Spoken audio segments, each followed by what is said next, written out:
Hello, welcome to Marcor. This tutorial should show you paano mag-operate sa simula. Okay, so ang pwede mong gawin is to first unahin natin yung paglagay mo ng OpenAI key or any um, um, LLM na gusto mong gamitin. Pero kung gagamit ka ng DeepSeek, that's fine. Pero ganito yung maglagay, no? Punta ka sa settings, then go to integration. Then meron kang AI services. So pipili ka, ilalagay mo dito yung key mo, yung API key mo. From OpenAPI, copy mo 'yan. Kung kay Gemini, ka-copy mo 'yan. Okay, so paano kay Gemini, punta ka sa AI Studio, .google, ganyan, and then sabihin mo lang get API key, okay, ganito, get API key, then create ka lang dito, okay. Create ka ng API key, then 'pag nakita mo na 'yan, you put it here. Then save, automatic magse-save na 'yan, okay. Pero meron din tayong Grok, okay, you can also use Grok. So, ganito lang siya. So, sign up ka sa Grok, okey, and then punta ka dun sa API. Get mo lang 'yun, then paste mo diyan. And then what you will do is 'pag na-apply mo na 'yan, punta ka sa AI agents, create ka ng AI agents mo. Let's say this is your demo agent.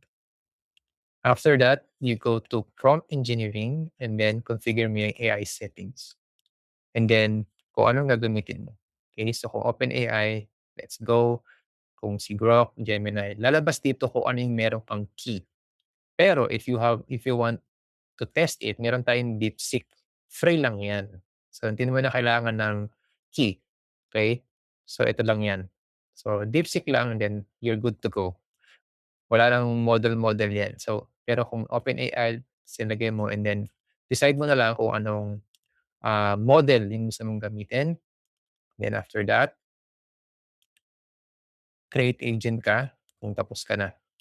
O kaya after that, punta ka na dito sa close natin 'tong AI settings, punta ka sa system prompt, then lagyan mo yung instruction dito or magpa-generate ka ng instruction. Tell mo lang about your business, anong gusto mong goal, then pag-generate mo diyan, lalabas yan dito, okey? 'Pag lumabas yan diyan, anong itsura niya, for example, this one, ito nga yung ginawa natin. 'Pag na-generate na, ito siya, okey? After that, your first agent will function na. Ito naka-DeepSeek 'to, I think.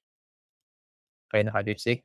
Then 'pag update mo ng agent or create agent dito, so ito na 'yan, and then gagawin mo preview mo, 'pag pinreview mo instant 'to na makaka-preview ka na ng agent mo in the website, okey? So 'yun, meron ka ng successful agent na puwede mong magamit sa lahat, sa flows, sa lahat ng 'yan.